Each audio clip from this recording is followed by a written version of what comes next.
Hi there, welcome to another edition of TokStocks. I'm your host, Keir Reynolds, and today we're lucky enough to have Gwen Preston, VP Communications with West Red Lake Gold Mines.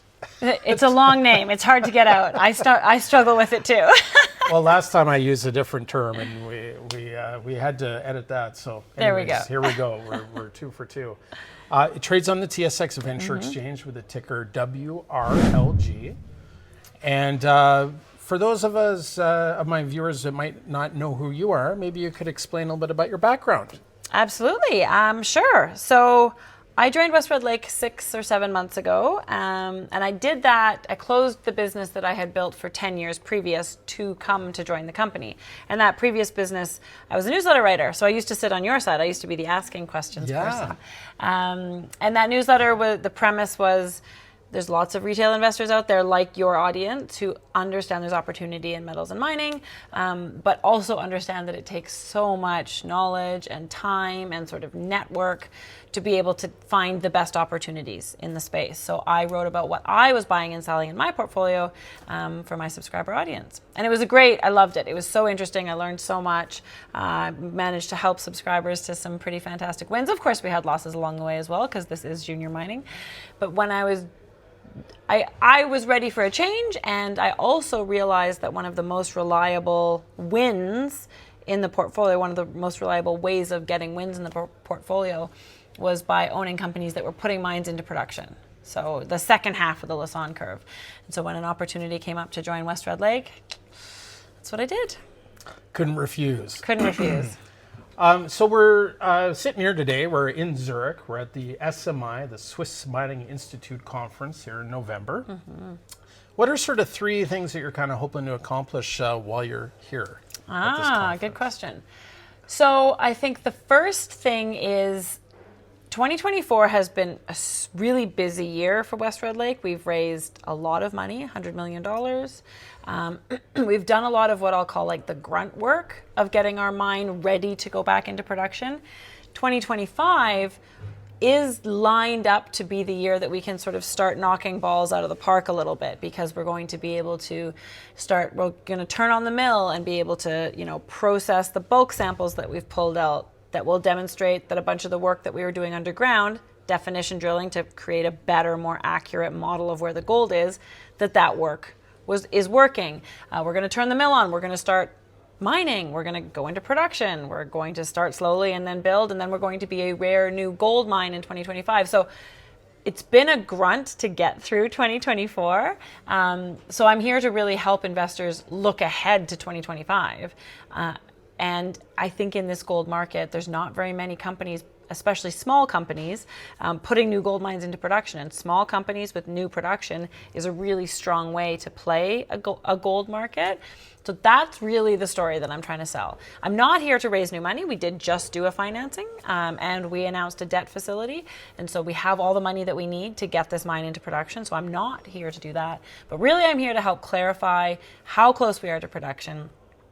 Because it's been a bit of a confusing story. Madsen was a mine that operated recently, and now we've been getting it ready to go back into production as quickly as we possibly can, but without an official mine plan. We're just about to issue that mine plan. So I'm here to try and make sure people understand the opportunity that's ahead. That was really only one thing. How about getting some more European shareholders? Yes, for sure. And I was here actually in Europe only a month ago. I did another tour, Geneva, Zurich, and Milan. So luckily here I'm able to do like a second conversation with quite a few shareholders. And the gold interest in Switzerland runs deep, right? There's so many family offices here. They all love gold. And they're all very knowledgeable. So it's a great, I don't know if you're experiencing this, it's a really fun conference for those of us who are talking about mining, because we get to have pretty, deep conversations on a lot of things. And then I guess thirdly, there's a bunch of other gold experts here. So given Trump's ascension and the questions that it lays out about what's going to happen next in gold, it's cool to be at a conference right now with so many gold experts and just be able to have some of those conversations. I've been spending a lot of time thinking about what might come next for gold, and it's always great to be able to trade ideas with people. Well, the last couple of times we've talked, we've discussed a bit on the macro side. Maybe if you wouldn't mind talking a little bit on that. You mentioned the ascension of Trump and what that's done for things like crypto. Maybe gold's weakened a little bit here recently, but what do you think in terms of the longer term outlook? Any thoughts? I mean, I don't think the longer term outlook for gold has changed much. I think increasingly gold is being driven by investor anxiety over the disconnect between debt and deficit and GDP growth in America, right? Like money printing and debt and deficit, those things have exploded, 14-fold versus GDP growth over the last 15 years. And that's not a disconnect that can last forever. Who knows what that will manifest as and when, but I think that's that's becoming a very real awareness. And then you couple on to that, the rise of the BRICS and their new currency block that they're, very clearly now pursuing, all of their bilateral trade agreements that they're moving away from the US dollar. I mean, these are tangible things. So I think that's the foundation for gold. That's really the foundation for gold. And I think it's also very important. Ron Stofferly just this morning from the In Gold We Trust report was saying something that I agree with, which is that the marginal buyers for gold, the ones who really move the price, used to always be Western investors. And now they're not. They're emerging market investors. Those are the marginal buyers. And we've seen that over the last few years. I think we had this conversation last time where it was China that's been moving the gold price. It's not Western investors. And I think that's going to continue. So I think the gold price is very well supported. Gold equities, that's an interesting question, because if it's not Western investors who are really interested in gold, well, then who's buying gold equities? Because it's Western investors who buy gold equities. It's not Chinese investors. So that will have to play out. But as long as gold stays, gold has come off since Trump, but it's at 26.20 right now. That is still a very healthy gold price. It still allows gold miners to make oodles of money. And at some point, that has to attract interest as well. So, but in the big context of Trump, I think there is going to be some increasing competition for investor interest. There's going to be economic growth. But is there also going to be inflation? I think there's going to be a very mixed bag of forces on gold. But with that Eastern support for gold, I'm not really worried about the price. Well said. So why don't we get back to a little bit about what you sort of have going on. Like you indicated, you had a past producing sort of gold mine that was kind of rushed into production kind of previously. You guys are taking a bit of a different sort of approach at it, because this time around, I think this company believes that it can make more margin and do things a little different. Without me talking about it, maybe you could explain what some of those unique, some of the approach that you guys are taking with it. Absolutely. So, I think the big difference between us and the prior operator, that was Pure Gold. They bought the asset in 2014. They did a whole bunch of very good work, especially in their first 4 years or so on site, including 180,000 meters of drilling. So they did some very good work. Then when they got into the engineering and building of the mine, that's, I think, where things got a little bit off track.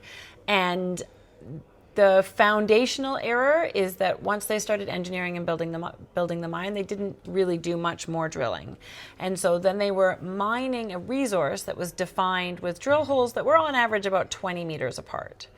And our premise is that in Red Lake, where these are narrow vein deposits that are nuggety, like there's a lens here and then it squeezes out and there's nothing, and then there's a lens of gold here and then there's nothing.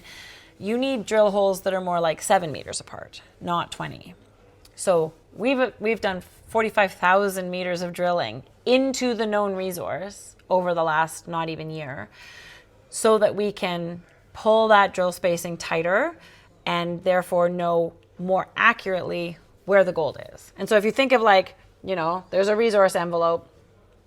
Pure Gold essentially mined the entire resource envelope and did it with some mining methods that I think diluted what they were mining as well, some of the approaches that they used. What we want to do is identify the lenses of mineralization within that envelope and just mine those. And we are having really good success defining lenses that are higher grade on average than the overall grade, which is 7.5 grams. So if we can define those lenses at a nicer grade, we'll mine them. There's always some dilution. Then our goal is to deliver material to the mill that averages the grade of the resource. So 7.5 gram per ton material delivered to the mill. Pure Gold's big failing was their resource averaged 8.5 grams, the way that they had modeled it, and they delivered material that averaged 3.5 grams. So that, you don't need to be a mine economist to realize that that was never really going to work. So having a really clear understanding of an accurate understanding of where the gold is, and then having appropriate mining methods to just mine those lenses, that's fundamental to our approach. And then the other thing is that Pure Gold had grade issues. They also had cost issues. Their costs were a lot higher at the mine site than they had expected in their feasibility study. And we, from being on site and having a lot of intimate knowledge of how things worked with Pure Gold, we understand a lot of why that happened, and we're remedying those things. So there were capital projects that they didn't do before going into production that would have made a more efficient mine. One of the reasons we've raised $100 million in our first year of life is so that we can do those capital projects and be set up for efficient operations. We're doing a big long connection drift underground so that we can move material more efficiently underground. We can use bigger trucks. We're building a maintenance shop so that we can have good availability of our underground equipment. So if you think about like having good availability of your underground equipment is really essential for mining. You aim for like 80% availability. In Pure Gold's era, it was maybe half that. How do you make sure that your underground equipment is available? You have good mechanics. How do you have good mechanics? You build a maintenance shop so they don't have to be working in the snow and the mud. So we're building a maintenance shop. Things like these are proactive operational readiness. Yeah, this is an operational readiness approach to mining. So we're doing a whole bunch of capital projects to set ourselves up for efficient operations to address the cost question. And we're doing all that infill drilling and then proactive mine engineering to address the grade issue. So that's how we're approaching this differently than Pure Gold. And those things that's the grunt work that we were doing through 2024 and will continue.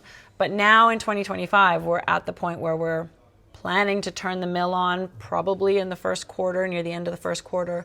We're already test mining, we're batch stockpiling things, and we hope to have this thing, producing gold by the middle of the year. Excellent. So you're sort of on the tip of the spear. You are a place where when investors have questions, they contact you. Has there been a lot of sort of inquiry about when you're going to turn on and produce gold? Are you getting sick of the question? Is it the number one question? What are some of the top questions that investors have for you? Interesting. So I actually wish that the number one question is, when's the gold coming? Instead, I think there remains a lot of uncertainty about whether we're doing it that soon. And that's just because of the nature of what we're allowed to say and when we're allowed to say it based on what we've officially accomplished. Officially accomplished means we haven't yet put out a pre-feasibility study or a feasibility study. Those are the things that define an economic mining operation. And you can't talk about being in production or going into production until you have that thing. We're very close. We're like back and forth. We're in the optimization of that study. It should come out in the next little while. And then we'll be able to, that study will delineate how many ounces we're going to produce each year, how much it's going to cost to produce those ounces, how long the mine life is based on, the reserves that we've done enough drilling to define, how much more it will cost to get into production. A bunch of the questions that we haven't been able to discuss because we don't have that mine plan out. That mine plan will address those questions, and then people will see that the recent financing that we did and the debt facility that we announced coincident with that financing, it provides us with the capital that we need to be in production. So when I talk about the grunt work, we've been getting the pre-feasibility done. It took us 3 months of negotiations to get to that debt facility. Now these things are finally about to happen. And then I believe that in 2025, we will be able to tell a much clearer story of production is right around the corner. We have the money in the bank. Like, we don't need to raise more money. The projects are wrapping up. These aren't things that we are going to do. These are projects that are finishing. We're already batch stockpiling material on surface. We're developing an inventory. We're going to turn on the mill, and it's all about to happen. So I think that the confusion just stemming from what we can and can't talk about remains the biggest talking point that I get. And I really hope that soon, instead, the question is, so how soon is the gold? So I would imagine Shane's probably feeling a lot of pressure, your CEO. Yes. Yeah, I mean, Shane has built 6 or 7 mines, like been lead on building 6 or 7 mines. He was with Eldorado before. He built mines in Greece and Turkey and Quebec for Eldorado. He was with Rio Tinto before that. So he's been through this before. And you can see that in how he communicates with all of us. And a big part of that communication is, you know, we're working really hard. He's like, it's going to get harder before it gets easier, because that's what it is to start up a mine. Mines are so complicated. Yeah. There are so many layers. If you think about all the things that need to happen to define, you know, a chunk of mineralization, and then to define it accurately enough that you're confident in it, and then to engineer to it, and then to develop over to it, and then to mine it, and then to move it, and then to process it, and then to sell it, and all the storytelling, all the accounting, budgeting, logistics, personnel that has to be layered around that process, it's a very complicated thing. And so Shane, if you look on his sort of social media, I mean, his tagline is always like, you know, passionate about mining, and he doesn't stop thinking about mining. And the way that he's been able to drive forward all of the different requirements to make this complicated machine work, that's really motivating our team, I think. It's really like providing us with a lot of confidence that the effort is going to be worth it. So yeah, I wouldn't say he's stressed, but he's definitely busy. And once we announced that financing, we put the $28 million in the bank and announced the debt facility, he moved to Red Lake for 2 weeks. And then he went to London for a week for marketing. He's back in office, and then he'll go back to Red Lake, because he's a mining guy. He knows that presence on site from the exec team is really important to make sure that everybody is just as in sync as possible as we go through this critical phase of making sure that all the miners on site are doing the things that they need to do at the pace and expertise that they need. So yeah, he's got a lot going on. So you've been highly successful in raising capital. I think you've done 3 or 4 financings in the last 12 months, if I'm not mistaken. Share price has kind of been, you know, it's been up, down, I guess it's for the large part kind of sideways for the year, but that's obviously because there were some financings that were somewhat sort of dilutive. So today, after raising that money and you've now got all the capital that you need to get a mine back into some form of production, what's the cap table sort of look like? How many shares would be out approximately? Yes, we have 310 million shares out, and we do have warrants as well, so the fully diluted count is over 400. So yeah, it's a bigger count, but it's been the nature of the beast, right? Like, we had this asset that needed the work. It needed the infill drilling. It needed the capital projects in order to get back into production. Oftentimes, if you're doing a more conventional project development process, you do one thing after another. And once you get to the stage of investing in capital projects, then you can probably access debt, because that you've already have a pre-feasibility study, or maybe even a feasibility study, and that's the order that you can do things in. That's not the order that was possible for us. We weren't going to wait until we had a pre-feasibility study to start doing the capital projects, and we already needed a lot of the money to do the infill drilling. So we went the equity route. And yes, that means that we've diluted, and you have to churn through a bunch of paper, to be blunt, because people buy in the financing, sell the stock, and hold on to the warrant. We see it in the market depth every day. We know it. But from where we stand now, having all the money in the bank that we need, once we close this Nebari facility, the debt is non-binding, but we're working to close it in the next little bit here. Having the money in the bank, and then putting the pre-feasibility study out so that people realize that that is the money that we need, the clarity that we don't need to finance again to get into production, I'm hoping will support that share price that's like you say, it's been sideways. So between people realizing that we shouldn't need to issue any more equity, and clarity on how close we are to production, and therefore, like, we should start to get the re-rate as a producer instead of as like an unfinanced developer, which is how we're being rated right now. I think those 2 things help set the stage for a stronger 2025. I know when you kind of first got on board, and we sort of talked in one of our first interviews, you were excited about the potential sort of upside, the golden runway, as you kind of so eloquently put it. Do you still feel the same way here? Do you feel more strongly about it? What are some thoughts on that in terms of investor sort of expectation for stock price? Yeah, so the golden runway describes how a company should and often does re-rate from construction decision to first gold. And it makes sense. You go from spending lots of money to making money. That's the justification for the share price to re-rate. Because of the nature of our asset, which is a fancy way of saying because this mine failed only 2 years ago, I think that our re-rate is postponed. So, and we also haven't made an official construction decision, even though we're about to turn the mine on, right? It's all a bit different for us. I believe that our re-rate is instead going to happen from about PFS and money in the bank, which is the things that is around the corner, through to a few quarters of successful commercial production. Because there's a whole bunch of people out there who aren't going to believe that we can do it until we're doing it. And so I do believe in the golden runway re-rate, especially in this gold market. I just think that ours is, I think the reality of the show me side of the story has come. I realize that now. Maybe I didn't when I was on my first month in the job, and so I do believe it. I think it's just a little bit. I think it's just a little bit shifted. And so, kind of turning our attention to short-term catalysts over the next 6 months. What are a few sort of key milestones that investors should be watching for?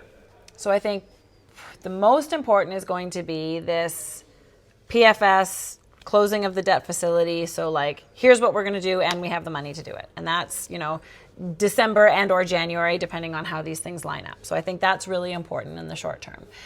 We are doing test mining and batch stockpiling those bulk samples, turning on the mill probably late in the first quarter, and then processing those samples, I think will also be really important, because assuming we process those samples and they are the grades that we expect them to be, that validates the premise. The premise is we needed to do a bunch of infill drilling to accurately know where the gold was, and if we accurately know where the gold is and use good mining methods, we can deliver material to the mill of the grade that we expect. If we can demonstrate that, I think that that's a big de-risking thing that will help the show me side of the story, bring believers on board, right? And so that's another big catalyst. And then we will basically gradually transition from what we're calling test mining right now into production mining. And we will just gradually then transition from processing batch bulk samples to production. So the goal is sometime in the middle of next year, mid next year, to get to initial production. And I say initial, our first goal is let's get this thing to 400 tons per day, because that's where we stop spending money and we start to just be able to operate. And then we can work from there up to, the goal is to churn through 800 tons per day. That's what the mill is rated for by the end of next year. So there's a lot of things that we'll be able to announce on the production side of things. Now, what I love is that layered on top of that is going to be a series of exploration drill results. And we're putting one of those out tomorrow. We first drilled into a new target called Upper 8 a couple months ago. It was so the 8 zone, which is at the bottom of the shaft, is 2.5 times the grade of the rest of the deposit. It's in a different rock type. Our geologist did this awesome job of tracking that different rock type up dip and looking for where some structures came across it that were at the same angle as the 8 zone. They punched 3 holes in, 2 of them returned really nice gold, like a 20-gram hit and a 40-gram hit. We dedicated a whole drill rig to try and delineate what that is. Tomorrow morning, we're going to announce the next set of results from that upper 8 zone. And the reason that's exciting is because the pre-feasibility is going to define our initial mining opportunity. It's not going to be a huge asset. This is what we know that Madsen can be today. It's going to be a good mine. It's going to be a small mine. But we see opportunity for Madsen to be more than that. And if we can define things like a new ore shoot at Upper 8, if we can come up with a way to bring mineralization in from our other asset, which is Rowan, which is also better grade than our asset. It's almost 13 grams instead of 7.5. If some of the other targets that our VPX has identified a long trend at Madsen start to bear fruit, there's a second mining opportunity that starts to develop. And so I think on top of all of the production milestones, getting to production milestones that I'm excited for us to hit in 2025, there'll be a layer over top of that of exploration results that start to show what more the asset can be. Hey, excellent. Well, Gwen, that's been quite the interview. Thank you for covering quite a bit, so much ground. Yeah. I can tell since you started with the company, there's been quite an evolution. You're very passionate about what you're doing. I know before when you were on this side of the seat and you were talking to dozens of companies, you kind of had to be up to speed on dozens. Now you get to be really up to speed on one. Yeah. So without further ado, thank you so much. I'll let you get on with the rest of the conference. Have a very successful SMI conference, and thank you for your time. Thank you so much for having me. You enjoy the conference as well. It's a beautiful place and great people, and I appreciate the time. Thank you.